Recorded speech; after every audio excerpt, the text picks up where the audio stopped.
Well, here we are again. It's election time. I'm Colin Davis.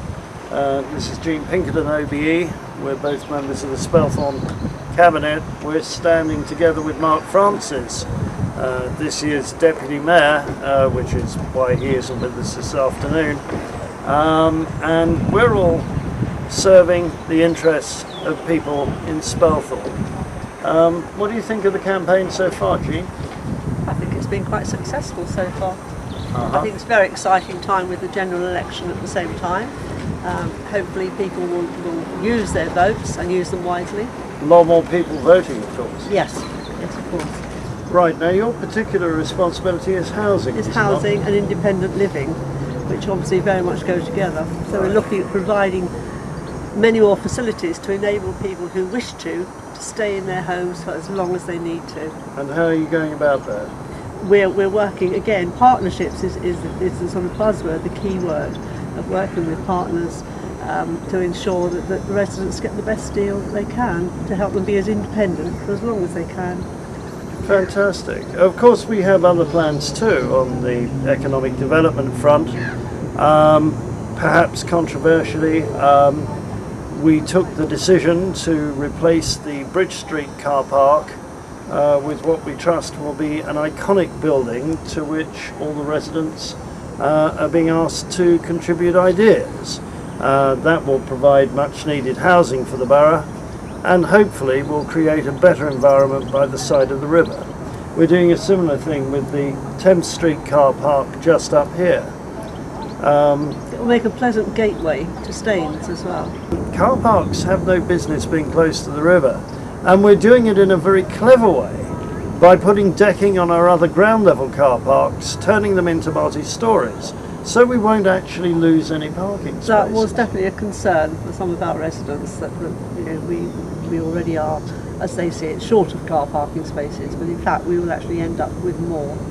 I've had a lot of questions about housing. Now that's your particular area of responsibility, isn't it? Yes, and that has been a considerable challenge for us this year in particular because of the number of homeless families which has shot up from 23 last year to I think it's 84 currently who are in bed and breakfast, which obviously is very unpleasant for the families and also a very expensive resource, and we are trying all sorts of ways, and again partnerships come into this to house those people effectively and as soon as possible. You've also done some very interesting stuff with properties in the parks, both in Stanwell and here in Staines. Yes, we have. We have revamped what were the old park keepers' accommodation and brought them up to acceptable living standards, and they are both now in use, rented out, and are very, very useful. So that's very helpful. And what about the council headquarters at Knoll Green? Well, that has been costing a lot of money to run efficiently for quite a few years, and it's quite a brave decision to make, to decide to sell off this building. At the moment it's used by other partners such as the police, etc., and a variety of services, but it really is now time to bite the bullet and to come in line with modern ways of thinking. Yes, well, to keep it as it is would cost us £3.5 million in a backlog of repairs and maintenance and so on and so forth. Whereas if we sell it, we save that £3.5 million, and we can also do something really quite radical in addressing our housing problems, can we not? Exactly, yes. And in terms of economic development, it's going to make a great deal of difference to the town. And of course it doesn't end there. Certainly if we've excited any interest at all with the projects we've been talking about, please bear in mind, of course, that if a Conservative administration isn't elected, then none of these will occur.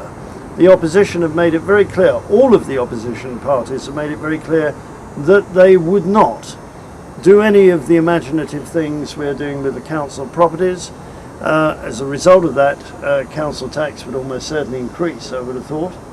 And in short, those bits of the town that could be improved will remain precisely as they are. That seems to me a very bleak and unimaginative prospect, doesn't it? Yes, it does. And I know the opposition are concerned about selling off our assets or changing our assets, but assets are only assets if they're valuable to you at the time. Well, yes, quite. And most of the money will be reinvested in other projects. Obviously, we will be buying a replacement council headquarters. We just don't need one of the size we have at the moment. But there it is. Their policies are a matter for them. And I'm very grateful we've had this opportunity to discuss ours.